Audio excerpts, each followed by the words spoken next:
ဒါဆိုကျွန်တော်တို့ exercise တစ်ခုလောက်စကြည့်အောင်အဲ့တော့အရင်ဆုံးကျွန်တော်တို့ဒီပုံထဲမှာ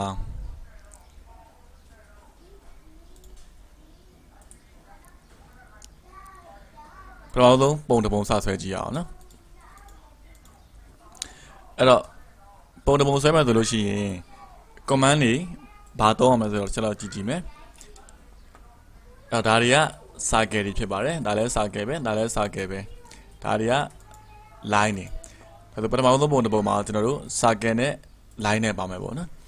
အ circle မှာကတန်ဖိုးတွေကအရင်လိုမျိုးမဟုတ်တော့ဘူးသူက r ဆိုတာက radius ကိုပြောတယ် d ဆိုတာက diameter ပေါ့နော် diameter ကိုပြောတယ်တချို့ circle တန်ဖိုးက radius နဲ့ပေးတယ်တချို့ circle ကိုကြတော့ diameter နဲ့ပေးထားတယ်အဲ့တော့ကျွန်တော်တို့က diameter ရဲ့ radius ကနှစ်မျိုးခွဲပြီးတော့ဆွဲကြည့်ရအောင်နော်အဲ့တော့တစ်ချက်သိရမှာကဒါလဲ circle ပဲဒီအပြင်အကောင်တစ်ကောင်လဲ circle ပဲဒီကောင်လဲ circle ပဲဒီကောင်လဲ circle ပဲဒါလဲ circle ဒါလဲ circle ပဲเนาะဒီကောင်တွေက circle ဆိုတော့ကျွန်တော်သိရမယ်ဒီကောင်ကတော့မြင်တာပေါ့ဒီကောင်ကျတော့ circle ဆိုတော့ကျွန်တော်ထပ်သိရတယ်ဒီပတ်တစ်ချက်ကိုကျွန်တော်ဖြတ်ထားတယ်ပေါ့နော်ဖြတ်တဲ့အကြောင်းကိုကျွန်တော်ဆွဲနေမှာ comment section ပဲအဲ့တော့အရင်ဆုံး circle ကြည့်ကြည့်အောင်အဲ့တော့အတွင်း circle တန်ဖိုး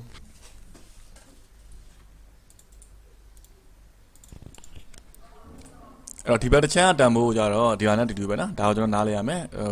ဒီမှာအပြည့်စုံမရေးတာဘူးဒီဘက်တစ်ချမ်းကောင်ကဒီတန်ဖိုးအတွင်း circle တန်ဖိုးက radius 1.2 ဖြစ်မယ်အပြင် circle တန်ဖိုးကကြတော့ radius 1 ဖြစ်တယ်အလျားကြတော့ diameter 25/8တွေပါလာပြီ okay ကျွန်တော်ဘယ်ဘက်အချမ်းကဒီ circle လေးကစဆွဲကြည့်အောင်ဒီ circle ရဲ့ r တန်ဖိုးက radius 1/2 okay အဲ့ circle တစ်လုံးစဆွဲမယ် circle ဆွဲမယ်ဆိုတော့2ကနေသွားလဲရတယ် command ကသွားလဲရပါတယ်ကျွန်တော်က command ကသွားမယ် command မှာကျွန်တော် circle လို့မရိုက်ဘူး shortcut နဲ့သုံးမယ် circle ရဲ့ shortcut က C ဖြစ်ပါတယ် C enter C enter စနာဘက် click ချလိုက်ပြီကျွန်တော်တို့ command ဖတ်ကြည့်အောင် specify radius of circle ပေါ့နော် circle ရဲ့ r တန်ဖိုးပြောပါတယ် r တန်ဖိုး radius တန်ဖိုးတဲ့ radius တန်ဖိုးကျွန်တော်ခုနကသိလိုက်တယ် radius တန်ဖိုး 1/2 ဒါဆိုရင်ဒီနေရာမှာကျွန်တော်တို့ရိုက်ကမှာ 1/2 ဟုတ်ပြီတန်ဖိုးပေးပြီးတိုင်း enter ခောက်ပါတယ်ဒါရပြီနော် radius 1/2 အပြင် circle ကြည့်ကြည့်အောင်အပြင် circle တန်ဖိုးဒီမှာဖတ်ကြည့်မယ် radius တန်ဖိုး 1 ဒါဆိုဒီကောင်လည်း 1 မှာပဲနော်အဲ့တော့ C enter စနာ point နော်အဲ့တော့1ဆိုတဲ့ circle ကလည်းခုနကျွန်တော်တို့ဆွဲလိုက်တဲ့ 1/2 ဆိုတဲ့ circle ရဲ့စနာ point 2ရပါမယ်အဲ့တော့ specify center point for circle ဆိုတဲ့နေရာမှာကျွန်တော်တို့ဒီ circle ရဲ့အတွင်း circle လေးရဲ့ center point ပေါ်ကိုမိအောင်သွားချမယ်ဟုတ်ပြီနော်ဒါမျိုးလေးပေါ့အဲ့လိုမျိုး command ဝင်တဲ့အခါမှာ circle တို့ဒီဘက်ချမ်း end point တို့ corner point တို့ဒါမျိုး point တွေပေါ်တာကိုကျွန်တော်တို့ကအခေါ်ပေါ်အပြင်ဘယ်လိုခေါ်လဲဆိုတော့ object ရဲ့ snap လို့ခေါ်တယ် object ရဲ့ snap point တွေပေါ့နော် snap point တနည်းအားဖြင့်အလွယ်တကူပြောမှဆိုရင် object snap ဆိုတော့ o snap လို့ပြောပါတယ် o snap object snap s n a p object snap o snap o snap point တွေဖြစ်ပါတယ်အဲ့တော့ object တွေမှာ snap point တွေရှိတယ်ဥပမာ line ကြောင်းဆိုလို့ရှိရင် line ကြောင်းရဲ့ end point ရှိမယ် mid point ရှိတယ် circle ဆိုလို့ရှိရင် circle point တွေနဲ့ပတ်သက်ပြီးတော့ center point တွေပြီးရင် corner point တွေ tangent point တွေဒါမျိုးတွေပေါ့နော်အဲ့ကောင်တွေကိုကျွန်တော်တို့အဲ့ point တွေကိုအလွယ်တကူအပြင် snap point လို့သုံးမယ်နော် object ရဲ့ snap point o snap လို့ပြောပါနော်အလွယ်တကူ o snap ဖမ်းမယ်အဲ့တော့ဒီနေ့မှာ click ချလိုက်တယ်တန်ဖိုးက1 enter okay နော်ဒါဆိုလို့ရှိရင်ကျွန်တော် circle နှလုံးရပြီအတွင်း circle က 1/2 အပြင် circle က 1အဲ့နှစ်ခုကိုကျွန်တော်ဆက်ဆွဲလိုက်မယ်ဒီဘက်ချမ်းတန်ဖိုးနဲ့ဒီဘက်ချမ်းတန်ဖိုး circle နှစ်ခုကအတူတူပဲအဲ့နှစ်ခုကဘယ်လောက်กว่าလဲဆိုတော့တန်ဖိုးအပြင်7กว่าတယ်7กว่าဆိုတော့ကျွန်တော်ပြန်မဆွဲတော့ဒီဘက်ချမ်းအကောင်ကိုကျွန်တော်ဒီဘက်ချမ်းဘယ်ဘက်ချမ်း circle ကိုပဲ copy ကူးချမယ်တန်ဖိုးအကွာဝေး7กว่าအောင်လို့ကူးမယ်နော် copy ကူးမယ်ဆိုတော့ဘယ်လိုတော့အောင်မလဲ circle copy ကူးမယ် co under ဘာပြောလဲဆိုတော့ select object ကို select မှတ်ပါတယ်เนาะဒီနေရာမှာကျွန်တော်တို့ option တွေသိပါပြီ object select မှတ်တဲ့အခါ3မျိုးရှိတယ် pit တွေရှိတယ်ပြီး crossing ရှိတယ် window ရှိတယ်အဲ့တော့ object တွေနည်းတယ်ဆိုလို့ရှိရင်တော့ pit ကောက်မယ် object တွေဒါကြီးများလာပြီဆိုလို့ရှိရင်တော့ crossing selection သို့မဟုတ် window selection ပြောင်းသုံးမယ်အဲ့တော့ကျွန်တော်တို့ဒီမှာ object တွေနည်းတာဖြစ်တဲ့ကြောင့်မလို့ဒါမျိုးပဲ pit ကောက်လိုက်တယ် enter ဘာပြောလဲဆိုတော့ base point ပြောပါနော် command တစ်ခုဝင်ပြီးတိုင်းကိုအောက်က command line ကိုဖတ်ထားပေးပါ base point ပြောပါ specify base point နဲ့ဘယ်ကနေကြိုင်မလဲကျွန်တော်စံနာကနေကြိုင်မယ်ဟုတ်တယ်အဲ့စံနာ point တွေဘယ်လိုခေါ်လဲ object ရဲ့ snap လို့ခေါ်တယ်နော် o snap လို့ခေါ်တယ် object snap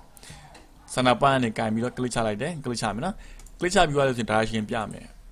okay ဒီဘက်ကိုကျွန်တော်သွားမယ်ညာဘက်ချမ်းကိုသွားမယ် mouse ကိုဖိထားကြမလို့နော် mouse ကိုပုံမှန်တိုင်းပဲလွှတ်ထားပေးဦးမယ်ကြံစင်းသားကြည့်အောင်ကျွန်တော်တို့ဘာကြောင့် straight ရသွားလဲဆိုတော့အောက်ကမမီလားမသိ auto mode เนาะကျွန်တော်ဒီရှေ့မှာတော့ပြောခဲ့တယ် day 1မှာတော့ပြော auto mode ပိတ်ထားတဲ့မိတယ်ဆိုလို့ရှိရင်ကျွန်တော်တို့ကဒီမှာအတက်မရအောင်အတက်မရလို့ရှိရင်သွားရတာအဆင်မပြေဘူး auto mode ကိုဖွင့်မယ်ဒါမှအတက်ရလောက်မယ်เนาะတန်ဖိုးကူရမှာ7ပြီးရင် enter ခေါက်မယ် enter copy ဖြစ်တဲ့အတွက်ကြောင့်မလို့ command ကဆက်ပြီးတော့ဝင်နေတော့မှာပဲเนาะ command ကဒီမှာဆက်ဝင်နေလို့မယ်ကျွန်တော် command ကနေပြီးတော့မသုံးကျင်တော့ဘူးဆိုလို့ရှိရင် escape ထားမယ်နော် escape ထားမယ်ဒါဆိုရင်ကျွန်တော်ဒီဘက် circle နဲ့ဒီဘက် circle နဲ့အကွာဝေး7ကွာပြီးတော့ copy ကူးပြီးသွားရင် okay နော်နောက်တစ်ခုဆက်ကြည့်အောင်အလဲ circle ကကြတော့ဘယ်လောက်ရှိလဲဆိုတော့ diameter ဟုတ်ပြီနော်ဒီအတွင်းကိုပြောတာ diameter 2 by 8ရှိတယ်အဲ့တော့ဒီကောင်က7ဆိုတော့အလဲတဲတဲ့အမှတ်ကကြတော့သူ့ရဲ့တဝက်တီတီတနည်းအားဖြင့် 3.5 နေရာမှာကွာမယ်ပေါ့နော်အဲ့တော့ကျွန်တော်တို့ဘယ်လိုဆွဲမလဲဆိုတော့ line လေးနဲ့စယူမယ် L enter first point ကလစ်ချပါတော့ first point ကဒီတနည်းအားဖြင့် circle ရဲ့ center point မယ်နော်ဒီ center point မှာဖတ်မယ်ဒီနေရာက line ရဲ့ first point direction ပြမယ်ဒီဘက်ကိုသွားမယ်ဒီဘက်အပြည့်ဆိုလို့ရှိရင်7ကျွန်တော်တို့တဝက်တီတီပဲယူမှာဖြစ်တဲ့အကြောင်းလို့7ရဲ့တဝက် 3.5 နဲ့သွားမယ်နော် 3.5 enter line command ကစဝင်နေတော့မယ်ဟုတ်ပြီနော်ကျွန်တော်စမဆွဲကျင်တော့ရပြီအဲ့ဒါ escape နဲ့ထပ်မယ်အဲ့ဒီတဝက်တီတီနေရာမှာ circle လေးနှလုံးရှိပါမယ်ဟုတ်ပြီနော်ပထမတစ်လုံးအတွင်း circle က diameter 2 by 8ဖြစ်ပါတယ် diameter 2 by 8အဲ့အပိုင်းကိန်းဒီမှာကျွန်တော်တို့ကကိန်းရောတွေပါလာပြီပေါ့နော်2 by 8C enter ဒီနေရာကနေစလိုက်မယ်ဒါက circle ရဲ့ center point click ချလိုက်တယ်ဆွဲမယ် radius တန်ဖိုးဖြစ်ပါတယ် diameter diameter တန်ဖိုးဖြစ်တယ် radius ရိုက်လို့မရဘူး diameter 2 by 8အဲ့တော့ကျွန်တော်တို့သတိထားရမှာကတန်ဖိုးမပေးခင်မှာ diameter ဖြစ်တဲ့အတွက်ကြောင့်မလို့အောက်မှာ diameter ဆိုတဲ့ command option ကိုရွေးမယ်တန်ဖိုးထည့်မယ်2 by 8ဟုတ်နော်အဲ့တော့ကျွန်တော်တို့တန်ဖိုးကကိန်းရောဖြစ်သွားတယ်ကိန်းပြည့်လည်းပါတယ်အပိုင်းကိန်းလည်းပါတယ်2 by 8ဆိုလို့ရှိရင်ကျွန်တော်ဘယ်လိုရိုက်ကမလဲဆိုတော့ကျွန်တော်အခုရိုက်တဲ့ command box ကိုဆက်တော့တေချာကြည့်ပေးပါ2 by 8ဆိုတော့ဒါမျိုးရိုက်လို့မရဘူးဗျပုံမှန်ရိုက်နေကြ2 by 8လို့ရိုက်လို့မရဘူးဒါဆိုရင် AutoCAD ကဘယ်လိုနားလည်သွားလဲဆိုတော့25 by 8လို့နားလည်သွားမှာတန်ဖိုးတွေအကုန်လွဲကုန်မယ်ဘယ်လိုရိုက်ကမလဲဆိုတော့ကိန်းပြည့်နော်2ပြီးအပိုင်းကိန်းပြည့်နဲ့အပိုင်းကိန်းနဲ့ကြားမှာကျွန်တော် minus ခံပေးမယ်2 minus 5 by 8လို့ရိုက်မယ်ဟုတ်ပြီနော်အကြိမ်ဆိုကြပါစို့41 by 2 4 by 2ဆိုလို့ရှိရင်41 by 2လို့ရိုက်လိုက်လို့ရှိရင်သူက41 by 2လို့အဓိပ္ပာယ်သက်ရောက်မှုရှိတယ်အဲ့တော့ကျွန်တော် AutoCAD ထဲမှာကိန်းရောတွေရိုက်ချင်တယ်ဆိုလို့ရှိရင်ကိန်းပြည့်နဲ့အပိုင်းကိန်းနဲ့ကြားမှာ dash ခံမယ် minus ပေါ့နော်2 minus 1 by 2အဲ့ဒါမျိုးတွေပေါ့ဟုတ်ပြီနော်ကျွန်တော်တို့အခု diameter 2 by 8ဖြစ်တဲ့ကြောင့်မလို့2 minus 5 by 8လို့ခံမယ်အဲ့ဒါခါပေါ့ဟုတ်ပြီနော်အဲ့တော့ diameter option ကိုရွေးရမယ်မမေ့ရဘူးအများနဲ့မှားတတ်တာက diameter option မရွေးဘူးဒီတိုင်းမှာတန်းပြီးတော့ရိုက်လို့ရှိရင် radius တန်ဖိုးဝင်သွားမှာပဲအဲ့ဒီအတွက် diameter option ကိုရွေးရမယ် diameter 2 minus 5 by 8ရပြီ C enter အပြင် circle ကြည့်အောင်အပြင် circle က2ဟုတ်နော် circle center point ဖမ်းလိုက်မယ်တန်ဖိုး2ဒါဆိုကျွန်တော်တို့ circle စုစုပေါင်း6လုံးဆွဲပြီးသွားပြီရပြီအလဲက line ကကျွန်တော်တို့အတွက်မလိုအပ်တော့ဘူးဇလန်းမှတ်လိုက်မယ်ပြီးရင်ဖြတ်မယ်delete နဲ့ဖြတ်မယ်နော် keyboard ကနေပြီးတော့ delete okay IT ကိုဖြည်းဖြည်းချင်းပြန်ပြီးတော့ဆွဲကြည့်ပါဦးနော်တစ်ခေါက်နဲ့ဆွဲကြည့်နောက်ခေါက်ဆွဲကြည့်ပြီးလို့ရှိရင်ကျွန်တော်တို့ကိုယ့်ဘာကိုအလွတ်ပြန်ဆွဲကြည့်နော် diameter တန်ဖိုးတွေတွင်းတဲ့နေရာမှာမှားလို့မရဘူးပြီးရင်ခုန circle ရဲ့ radius တန်ဖိုးနဲ့ diameter တန်ဖိုးဆိုလို့ရှိရင်လည်း option ကို diameter ရွေးပြီးတော့မှတန်ဖိုးထည့်ရမှာပေါ့နော် copy ကူးရရေးသိရမယ် snap point ဖန်တာရေးသိရမယ်ဟုတ်ပြီနော်အဲ့တော့ခုနကကျွန်တော်ရှင်းပြတဲ့ snap point เนาะအဲ့ snap point တွေက command တစ်ခုဝင်မှပေါ်တာဖြစ်ပါတယ် ဥပမာကျွန်တော် line ကြောင်းရိုးတန်းဗျာဒီ mouse နဲ့ object ကိုထောက်ကြည့် snap point နေမပေါ်ဘူးပေါ်မှာမဟုတ်ဘူးသူကဟုတ်ပြီနော် snap point နေပေါ်နေမှာမဟုတ်ဘူးဘယ်လိုနေရာမှာပေါ်မလဲဆိုတော့ command တစ်ခုဝင်လာတဲ့အချိန်မှာပေါ်လိမ့်မယ်ဥပမာကျွန်တော် line ကြောင်းဆွဲမှဖြစ်ဖြစ် line command တစ်ခုဝင်လာလိုက်တယ် command ဝင်လာလိုက်ပြီဆိုလို့ရှိရင်ကျွန်တော် object တွေပေါ်သွားထောက်ကြည့်တဲ့အခါမှာဒါမျိုး snap point နေ object snap တွေပေါ်နေမှာ command မဝင်လာဘူးဆိုလို့ရှိရင်တော့သွားထောက်ကြည့်ရင်တော့ပေါ်မှာမဟုတ်ဘူးတဲ့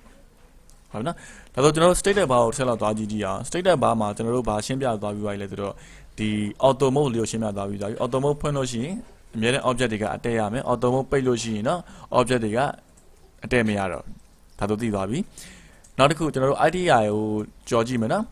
ဒီနားက4003လေး4003လေးကဘယ်ဘက်ချမ်းပေါ်မှာအဆက်လေးတစ်ဆက်ရှိတယ် icon လေးရှိတယ် icon ကိုကျွန်တော်တို့ခုနကရှင်းပြတယ် object snap လို့ခေါ်တယ် object snap ရဲ့အဓိပ္ပာယ်က object တွေရဲ့ point တွေကိုသူကဖော်ပြပေးမှာ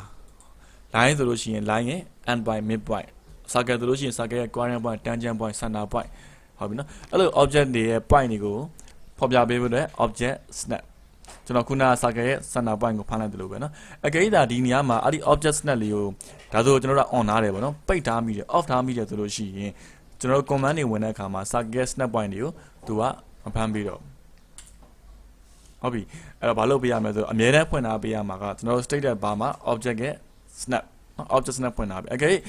ဒီနားမှာအဲ့ဒီ object snap icon မတွေ့ဘူးဆိုလို့ရှိရင်ဘာဖြစ်လို့လဲဆိုတော့ကျွန်တော်တို့ဟို day 1မှာစပြီးတော့ interface မှာရှင်းပြခဲ့တယ်ကအနောက်မှာဒီ stated bar ရဲ့ customization ရှိတယ်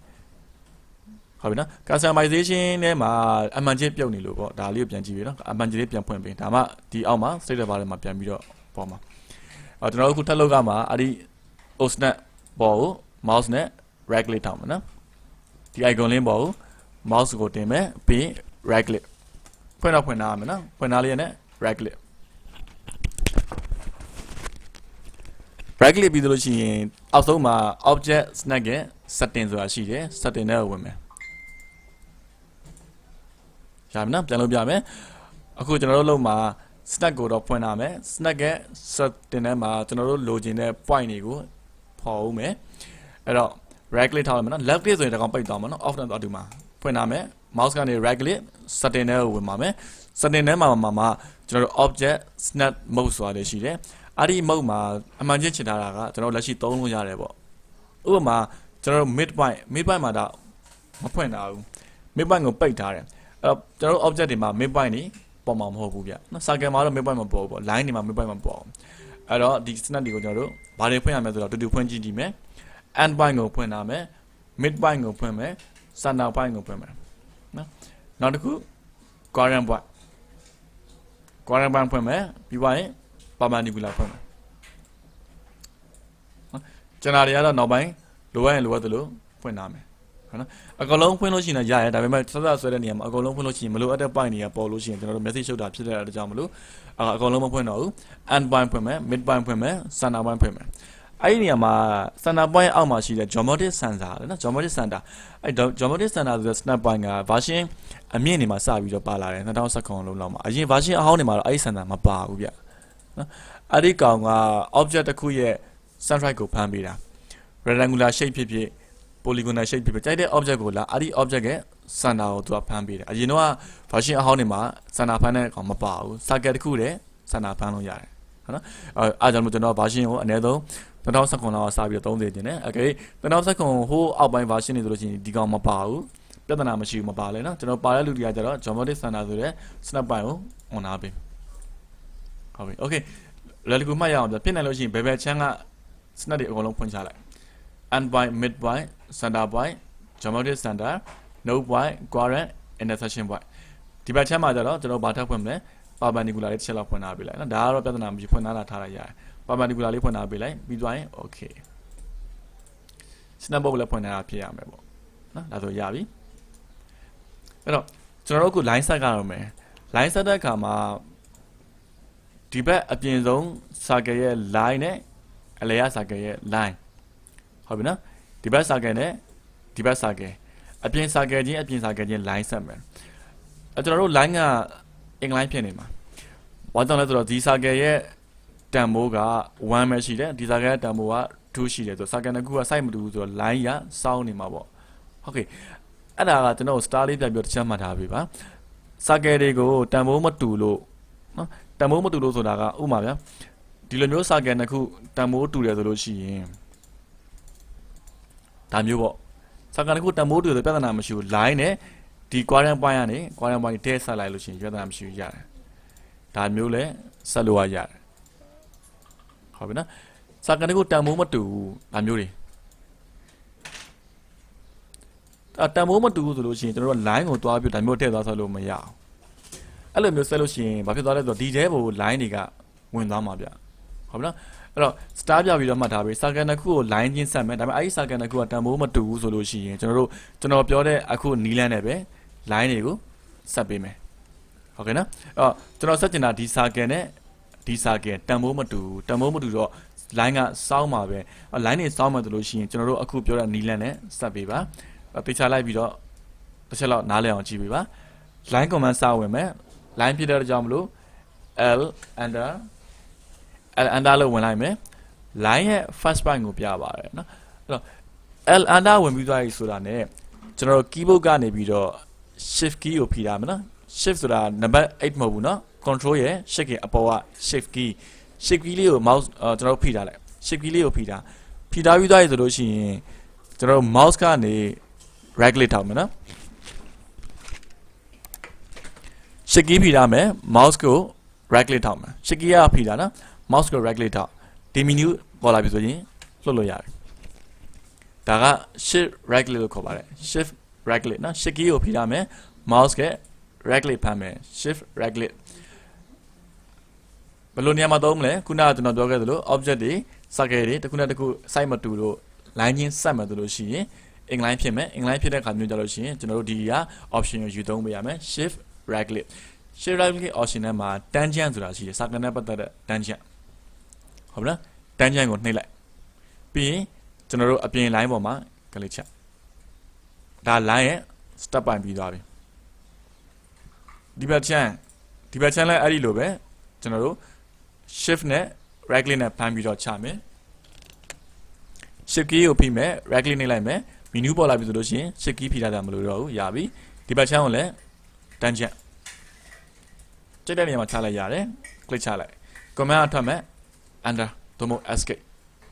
ဒါဆိုရင်ကျွန်တော်တို့ line တွေကိုသူက tangent ဝင်းတိမြင်ဆက်သွားပြီဒီဘက်က tangent ဒီဘက်က tangent to tangent တခါတည်းဆက်သွားပြီသူကဒါဆိုရင်အဆင်ပြေသွားပြီခုနကလိုမျိုး circle ရဲ့ line တွေကိုဝင်တာမျိုးမရှိတော့ဘူးเนาะအဲ့တော့ကျွန်တော်ဒီဘက် line ၄ဘက်၄တန်ဆုံးပေါ့ဒီကောင်တွေအဲ့ဒီ line ၄ခုသလုံးခုနကကျွန်တော်ပြောခဲ့တဲ့နီလန်တိုင်းပဲ line ကိုယူမယ် l under shift right click tangent ယူမယ် line ရဲ့ step point ပြမယ်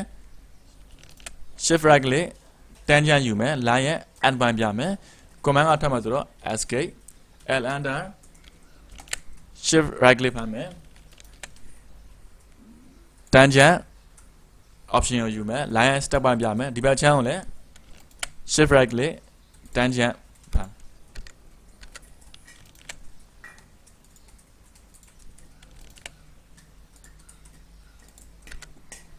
okay ဒါဆိုကျွန်တော်တို့ line တွေကိုဆက်လုပ်ပြီးသားပါပြီ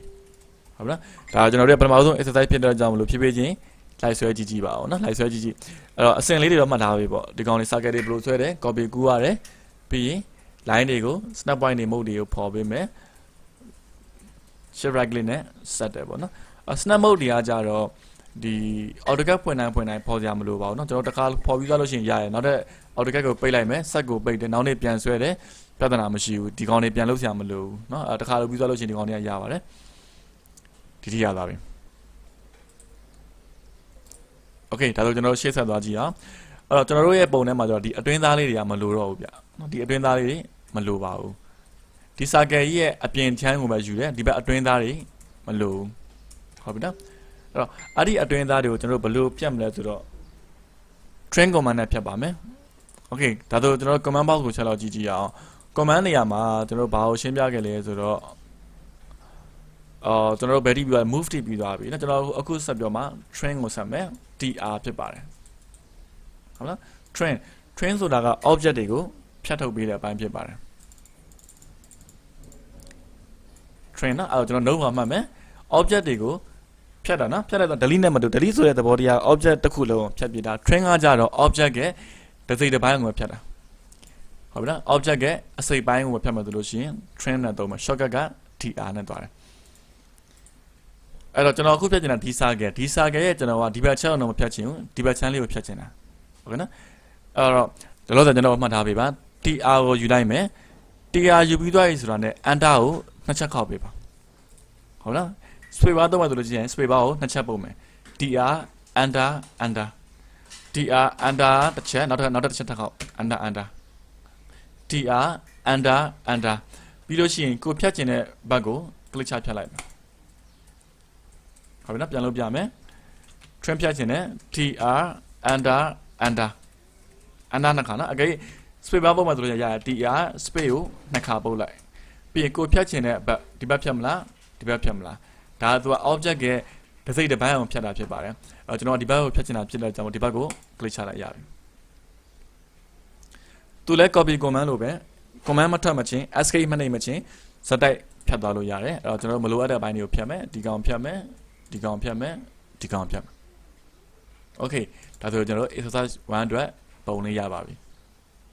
ဟုတ်ကဲ့နော်ဒါဆိုရင်ဒီလောက်ထိလေးပဲပြန်ပြီးတော့ practice ပြန်လုပ်ကြည့်ကြည့်ပါဦးနော်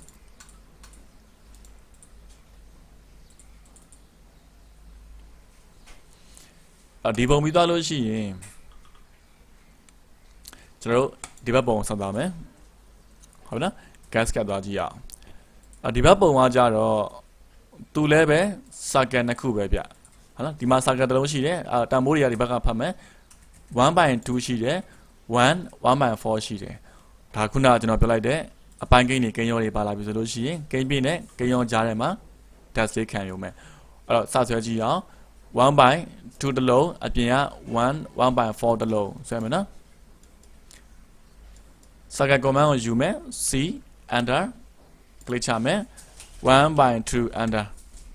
okay 1/2 circle ပြီးသွားပြီဒီဘက်ချမ်းကစဆွဲမယ်နော်အပြင် circle က1/4 okay c enter စံနာပိုင်းဖမ်းလိုက်မယ် click ချလိုက်မယ်ကိန်းရောဖြစ်တဲ့အကြောင်းမလို့1/1/4 enter အလဲကောင်ခဏထားခဲ့လိုက်မယ်ကျွန်တော်တူတာသွားကြည့်အောင်ဒီကောင်နဲ့ဒီကောင်နဲ့ကဘယ်လောက်ကွာလဲဆိုစုစုပေါင်းတန်ဖိုး6ကွာတယ်ဒါဆိုကျွန်တော်ဒီနှလုံး copy ကူးရမှာပေါ့ co enter ဒါနဲ့ enter copy ကူးမှဆိုရင်မမေ့ရဘူး base point ပြမယ် base point ကဒီကနေယူမယ် direction ပြမယ်ဟုတ်ပြီနော် auto mode ဖွင့်တာဖြစ်တော့ကြောင့်လို့အတဲရမယ်ပိတ်တာလို့ရှိရင်အတဲမရအောင် okay တန်ဖိုး6 enter copy command ဖြစ်တော့ကြောင့်မလို့ option set ဝင်နေတော့မယ်ကျွန်တော် set လည်းမသုံးချင်တော့ဆိုလို့ရှိရင် escape ဒါဆိုရပြီအလဲရတစ်လုံးဆွဲမယ်အလဲရတစ်လုံးကဒီမှာတန်ဖိုးမပေးတာဒါကျွန်တော်တို့သိရမှာတဝက်တိတိဖြစ်တဲ့ကြောင့်မလို့ဘယ်လောက်ရှိလဲဆိုတော့ဒီကနေပြီးတော့ဒီထိက6ကတဝက်ဆိုတော့3နေရာမှာစနာပိုင်းထားပြီးတော့ circle လေးနှလုံးရှိပါတယ်ပထမတစ်လုံးက 1/3/4 ဆွဲမယ်နော် line တစ်ချောင်းစဆွဲမယ်ဒီဘက်ကနေပြီးတော့ဒီဘက်ကို6ကတဝက်ဆိုတော့3ရမယ်နော်3 enter escape circle စဆွဲမယ် c enter တန်ဖိုးယူမယ်နော်ဒီကောင်တန်ဖိုးက 1/3/4 ဒါဆိုရင်တန်ဖိုး 1-3/4 enter အပြင် circle ကြည့်မယ်အပြင် circle က1 2 1/2 ဒါဆိုလို့ရှိရင်စဆွဲမယ် c enter 2-1/2 enter circle ထပ်တာပြဿနာမရှိပါဘူးအလဲက line ကမလို့တော့ဆိုရင် select မှတ်လိုက်မယ် keyboard ကနေပြီးတော့ delete နဲ့ဖြတ်မယ်ဒါဆိုကျွန်တော် circle စုစုပေါင်း6လုံးရပြီ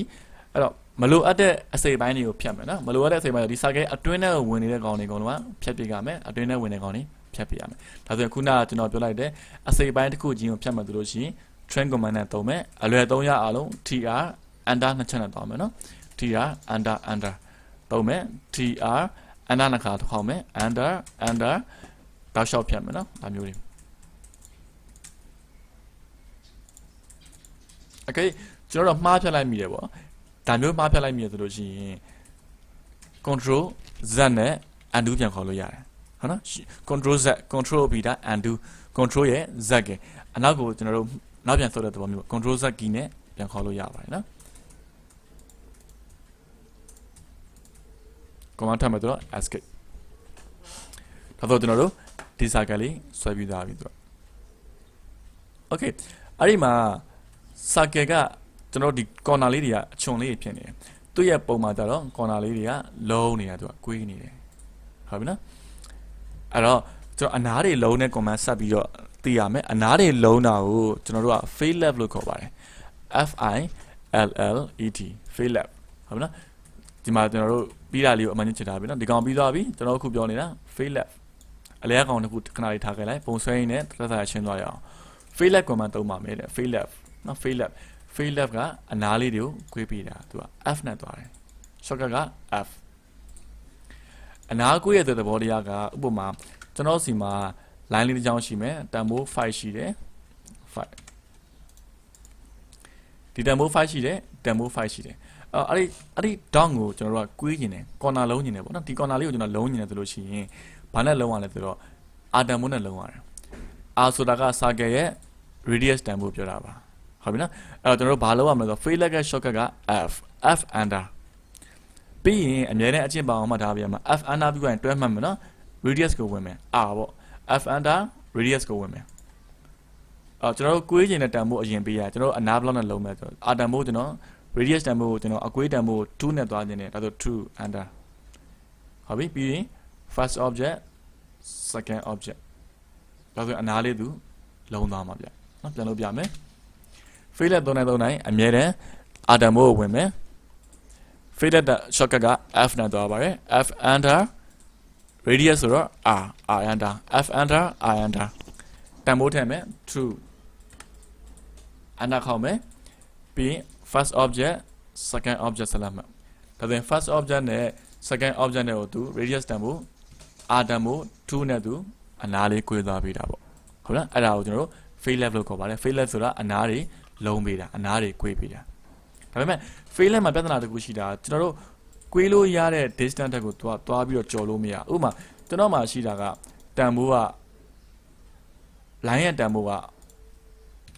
ဒီကောင်က5ဒီကောင်က5 okay ဒါဆိုကျွန်တော် fail left အကွေးတန်ဖိုးဘယ်လောက်ထိအများဆုံးကွေးလို့ရမလဲဆိုတော့5ထိပဲကွေးလို့ရမယ် f under r under 5 under ဒါသူ့ရဲ့နောက်ဆုံးဂိတ်ဆုံးကွေးလို့ရတာဒီတန်ဖိုးရှိတဲ့5ထိပဲကွေးလို့ရတယ် fail left r တန်ဖိုးကဟုတ်နော်ဒီကောင်5ရှိတယ်ဒီကောင်5ရှိတယ် okay ကျွန်တော်7လောက်ကွေးခြင်း f under r under 7 under ကွေးကြည့်မယ်ဒီကောင်နဲ့ဒီကောင်နဲ့မပေးတော့ကျွန်တော်တို့ဟုတ်ပြီနော်အဲ့လိုမပေးတာကသူကွေးလို့ရတဲ့ distance ကိုကြော်နေလို့တဲ့ object ကရှိတာမှ5ပဲရှိတာကျွန်တော်7လောက်ကွေးမယ်ဆိုရင်ဘယ်လို့မှကွေးလို့မရဘူးဟုတ်နော်သူနောက်ဆုံးပေးလို့ရတာ object ရဲ့တကယ် accurate ရှိတဲ့5အထိကိုသူနောက်ဆုံးလှုပ်ပေးလို့ရတယ်5တက်ကြော်ပါလို့ကျွန်တော်ပေးလို့မရ object က5ရှိတာokay object က10ရှိရတယ်လို့ရှိရင်10အထိနောက်ဆုံးကွေးပေးလို့ရမယ်10တက်ကြော်ရင်တော့သူကွေးလို့မရဘူး10အောက်ပိုင်းနေရာကွေးလို့ရတယ်ပေါ့နော် okay ဒါဆိုရင် note ဆက်မှာမှတ်ထားပြီ fail left ဆိုတာအနားလေးတွေကိုကွေးတယ်ဘာတန်မိုးနဲ့ကွေးရမယ်ဆို r တန်မိုးနဲ့ကွေးတယ်အဲ့တော့အချင်းပါတော့လို့ f under radius ကိုရွေးမယ်တော့ f under r under ပေါ့အမြဲတမ်း r တန်မိုးထည့်အရင်ထည့်ပြီးတော့မှ first object second object ကိုဆက်လက်မှတ် okay ဒီကောင်ကိုကျွန်တော်ကွေးမယ်နော် okay ဒီနှစ်ခုကွေးကြည့်ကြည့်အောင်အဲ့ဒီနှစ်ခုကွေးဖို့အတွက်ကျွန်တော်တို့တန်ဖိုးဖတ်ကြည့်မယ်အကွေးတန်ဖိုးလေးဖတ်လောက်လဲဆိုကြည့်ကြည့်အောင်အကွေးတန်ဖိုးကသူဒီမှာပေးထားတယ်ဒီအကွေးလေးတန်ဖိုးနော်ဒီအကွေးလေးတန်ဖိုးက1/2 okay ဒီတန်ဖိုးကဒီကောင်လက်တူတူပဲဒီကောင်လက်တူတူပဲဒီကောင်လက်တူတူပဲဒါအကွေးတွေအားလုံးတန်ဖိုး1/2 r တန်ဖိုးပေးထားပါတယ်ဒါကိုကျွန်တော်သိရမှာ circle တန်ဖိုးမဟုတ်ဘူးဒီကောင်က fail left ကတန်ဖိုးဖြစ်ပါတယ်ဟုတ်ပြီနော် fail left တန်ဖိုးဖြစ်တယ်စကွေးမယ် fail left ဆိုတော့ f under ကျွန်တော်မမေ့ရဘူး radius ကိုအရင်ဝင်မယ်တန်ဖိုး1/2အဲ့တော့ကျွန်တော်တို့1 minus 1/2 under ကူမယ်ဒီကောင်ရဲ့ဒီကောင်ရဲ့ဟုတ်ပြီလားထပ်ကူမယ် f under r under 1 minus 1/2 under ဒီကောင်နဲ့ဒီကောင်နဲ့အဲ့တော့ကျွန်တော်ကွေးရမှာအနာ4ခုတောင်ကွေးရမှာတစ်ခါဝင်လိုက်နောက်တစ်ခါ command ပြန်ဝင်လိုက်နောက်တစ်ခါဝင်လိုက်နောက်တစ်ခါဝင်လိုက်ဆိုရင်ကျွန်တော်ခဏခဏအလုပ်ရှုပ်တာပေါ့နော်အဲ့ဒါဘာရှိလဲဆိုတော့အကယ် fail left ကွေးတဲ့နေရာမှာအချင်းအရေအတွက်အများကြီးတောက်လျှောက်ဒီတန်ဖိုးတစ်ခုတည်းနဲ့ကွေးဖို့လိုတယ်ဆိုလို့ရှိရင် fail left ကိုကျွန်တော်အရင်ဝင်လိုက်မယ်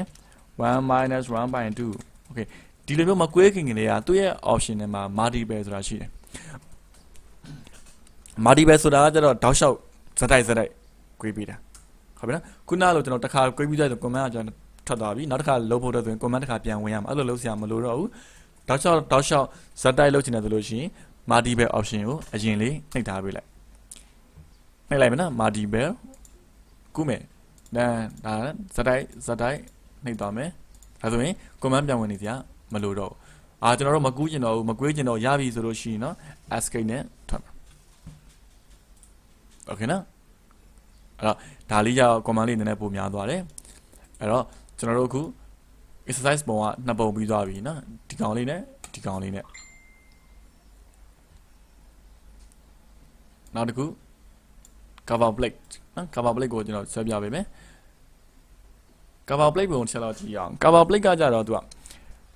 အတွင်း circle ကတဲ့သူကဘယ်လောက်ရှိလဲ 0.38 ရှိတယ်အပြင် circle ကကြတော့ 1.88 okay ကျွန်တော်မကြည့်သေးဘူးကျွန်တော်ဒီနှလုံးကိုကျွန်တော်အရင်ဆွဲမယ် 0.38 နဲ့ 1.88 နော်အဲ့နှလုံးကိုကျွန်တော်ဆွဲမယ် circle ဆိုတော့ center ကလစ်ချလိုက်တယ် 0.38 ဟုတ်နော် 0.38 enter အပြင် circle ကကြတော့ 1.88 enter circle နှလုံးပြီးသွားပြီ 0.38 နဲ့ 1.88 နော်ဒီဘက်ချက်မှာ circle နှလုံးရှိတယ် 0.44 တလုံးနဲ့ 1.5 တလုံး circle နှလုံးရှိတယ်ဒါပေမဲ့အဲ့ဒီနှလုံးကိုကျွန်တော်ဘယ်လိုသွားရလဲဆိုတော့သူကဒီနှစ်ခုရဲ့အကွာအဝေးရတဲ့ဒီ circle ကနေပြီးဒီဘက်ကို2ဟုတ်လားဒီကနေဒီကို2กว่าမယ်အပေါ်ဘက်ကိုကြတော့ 2.13 กว่าတယ်2ရဲ့ 2.13 ရဲ့ဟုတ်ပြီနော် h အတိုင်း2သွားမယ် y ဘက်ကို 2.13 မြင့်လာမယ်အဲ့ဒီနေရာမှာ circle လေးနှလုံးရှိမယ်အလွယ်မှတ်မယ်2ရဲ့ 2.13 ရဲ့ okay ကူမယ်နော် l under circle စနာနေဒီဘက်ကိုသွားမှာတန်ဖို့2 under command မထွက်သေးဘူးနော်အပေါ်တိုင်းဆက်ဆွဲရမယ် mouse ကိုအပေါ်ဘက်ကိုကျွန်တော်တို့ direction မြောက်မယ် 2.13 under ဆက်မဆွဲကျွန်တော်တို့ escape 2ရဲ့ 2.13 ရဲ့2နဲ့ 2.13 2ရဲ့ 2.13 ရဲ့အဲ့ဒီနေရာမှာ circle နှလုံးရှိတယ် 0.44 ရဲ့ 1.5 ရဲ့ဆွဲမယ် c under 0.44 တလုံး c under 1.5 တလုံးရမလားအလဲအလိုင်းတွေကမလိုတော့ဘူးဆိုတော့ကျွန်တော်တို့ဖြတ်ပြစ်မယ်ဆက်လက်မှတ်မယ် delete ကိုနှိပ် okay ဒီဘက် chance ဆက်ကြည့်ရအောင်ဒီနား line ကိုကျွန်တော်တို့ဆက်ချင်တယ်ကျွန်တော်တို့သိသွားပြီ line တွေဆက်တဲ့အခါမှာ circle တွေကိုသွားဆက်ပြီးမယ် circle တွေကတစ်ခုနဲ့ site မတူတာဖြစ်အကွာဝေးမတူတာဖြစ်ဆိုရင် line က incline ဖြစ်မယ် incline ဖြစ်တယ်ဆိုလို့ရှိရင်ကျွန်တော်ဘယ်လိုဆက်ကမလဲခုနကကျွန်တော်ပြောလိုက်တယ် shift right click နဲ့ဆက်မယ်နော်အဲ့ဒါလေးသတိထားပေးပါ line တွေစောင်းပြီးဆိုရင် shift right click နဲ့ဆက်မယ်ဒီ circle နဲ့ဒီ circle ကိုကျွန်တော် line ဆက်ချင်တယ် l under ဝင်ပြီးသွားပြီဆိုလို့ရှိရင် shift right click ရွေးရမယ့် option က tangent ကိုဖမ်းမယ်ဒီဘက် channel လည်းအဲ့ဒီလိုပဲ shift right click tangent command ထပ်မှာဆိုတော့ escape ဒီထိရသွားပြီဒီကောင်လေးပြီးသွားပြီဒါလေးပြီးသွားပြီအဲ့တော့ကျွန်တော်တို့ဒီမှာနောက်တစ်ခုကကြတော့တတိထားကြည့်ပါနော်ဒီအပြင်သုံး circle ရဲ့ corner point တက်တဲ့အောက်ကို line အကြောင်းဆင်းလိုက်မယ်ဘယ်လောက်ဆင်းရမလဲကျွန်တော်တို့မသိဘူးတန်ဖိုးဒီ line လေးတန်ဖိုးကျွန်တော်တို့မသိဘူးနော်ဒါမျိုးတက်ဆင်းမယ်နော် l under ဒီအပြင် circle ရဲ့ tangent point corner point နေ click ချပြီးကျွန်တော်ဒါမျိုးအောက်ကိုတောက်လျှောက်ဆင်းမယ်ဘယ်လောက်ထိဆင်းရမလဲကျွန်တော်တို့မသိဘူးနော် click ချလိုက်မယ် command ထပ်မှာဆိုတော့ escape နောက်ပြီးကြရင်ဒီအတွင်း circle လေးရဲ့အပေါ် corner point ကနေဒီဘက်ကို line ထုတ်မယ်ဟုတ်ပြီနော် l under ဒီ corner point ကနေဒီဘက်ကိုဒီမထုတ်နဲ့ကြော်တာထုတ်လိုက်ပြဿနာမရှိဘူးဒါမျိုးကျွန်တော်တို့ကြော်တာဆွဲလိုက်ရတယ်ဒီနှစ်ခုဒီကောင်နဲ့ဒါမျိုးလေး line လေးထုတ်ပေးလိုက် ဟုတ်ပြီမလိုအပ်တဲ့ကောင်ကျွန်တော်ဖြတ်မယ် object ရဲ့တစ်စိတ်တစ်ပိုင်းအောင်ဖြတ်မှာဖြစ်တဲ့အကြောင်းမလို့ခုနကသုံးသလိုပဲ train ကိုသုံးမယ် tr under ဖြတ်ပြီးဖြတ်မယ်ဒီကောင်လေးဖြတ်မယ်ရမယ်နော်ဒီရသွားပြီဒီမှာရှင်းသွားပြီဒီကောင်ပဲယူမယ်ဒီကောင်ပဲယူမယ်နောက်တစ်ခုဒီကောင်လေးရဲ့နေရာကနေပြီးတော့ဒီဘက်ကို line ထုတ်မယ်နော်အတွင်း circle ရဲ့ out quadrant point နေ line ထုတ်မယ်အဲ့တော့ l enter အတွင်း circle ရဲ့ out quadrant point နေဒီဘက်ကို line လေးထုတ်ပါတယ် enter ဖြတ်မယ် tr enter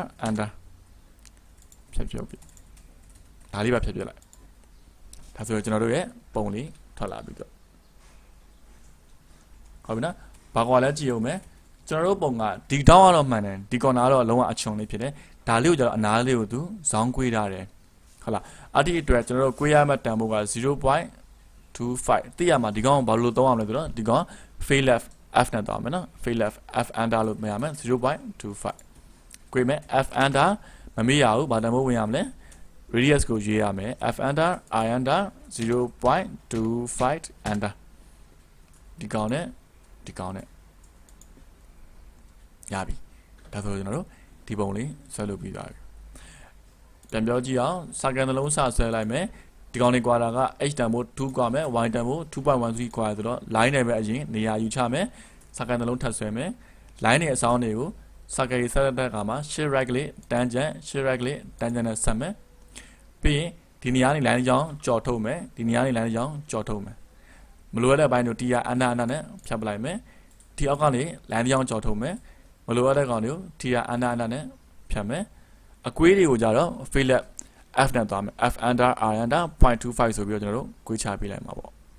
ဟုတ်ပြီနော်ဒါဆိုကျွန်တော်တို့ cover plate လေးရတာပါပြီ okay အဲ့တော့ကျွန်တော်တပုံနှစ်ပုံသုံးပုံပြီးသွားပြီအဲ့တော့ exercise အနေနဲ့ကျွန်တော် try ကြည့်ကြရမှာ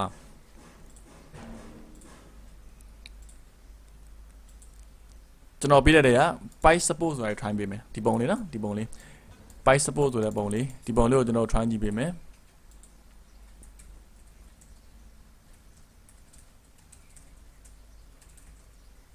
ကျွန်တော်ကတော့ကျွန်တော်တို့ဆက်ဆက်မယ်ဟုတ်နော်အဲ့တော့ကျွန်တော်ဘယ်လောက်ပြီးမလဲတစ်ပုံနှစ်ပုံသုံးပုံပြီးလို့ရှိရင်ကျွန်တော်ဒီအောက်က pipe support ဆိုတဲ့တစ်ပုံလေးတစ်ပုံပြီးမယ်ဟုတ်ကဲ့နော်ဒီကောင်ဘယ်လိုဆွဲမလဲဆိုတာကိုယ့်ဘောက်တစ်ချက်လောက်စဉ်းစားကြည့်ကြည့် circle ဆွဲရမယ် line ဆက်စရာမလို fill လက်ချိုးရမယ်ဟုတ်ပြီနော် okay ဒါဆိုရင်ကျွန်တော်စုစုပေါင်း၄ပုံပြီးပါပြီအဲ့ပြီးခဲ့တဲ့ command လေးကိုပြန်ပြီးတော့ဖတ်ကြည့်ကြည့်မယ် command တွေကို practice လုပ်မယ်ဒီပုံတွေကိုတစ်ခါဆွဲပြီးသွားပြီဆိုရင်မရက်နဲ့ဂျားထဲမှာနောက်ထပ်သင်ခန်းစာမလာခင်မှာနှစ်ကြိမ်သုံးကြိမ်ပြန်ပြီးတော့ဆွဲကြည့်ကြည့်ရောနော်တစ်ခါကိုဗီဒီယိုကြည့်ဆွဲနောက်တစ်ခါကိုကြာတော့ကိုယ့်ဘာကိုအလွတ်ပြန်ဆွဲကြည့်ဗီဒီယိုမကြည့်နဲ့ပုံစာရွက်ကိုပဲကြည့်ပြီးတော့ကိုယ့်ဘာကိုဆွဲကြည့်ကြည့်တောင်းရင်နဲ့တဖြည်းဖြည်း command တွေလက်ကျင်လာလို့ရှိရင်ဆွဲရတာပို့ပြီးတော့မြန်လာလိမ့်မယ်ပေါ့နော်နောက်တက်လို့ရှိရင်ကျွန်တော်တို့ပုံတစ်ပုံကြည့်လိုက်ပြီဆိုတော့ဒီပုံငါတို့ဘယ်လိုဆွဲမလဲဒီကောင်ဘယ် command သုံးတာလဲဆိုတာတွေအားစအလိုလိုပုံမဆွဲခင်မှာသိလာလိမ့်မယ် okay ဒါဆိုကျွန်တော်တို့ပုံ၄ပုံလောက် practice ထက်ခါပြန်လုပ်ကြည့်ပေးပါဦးနော်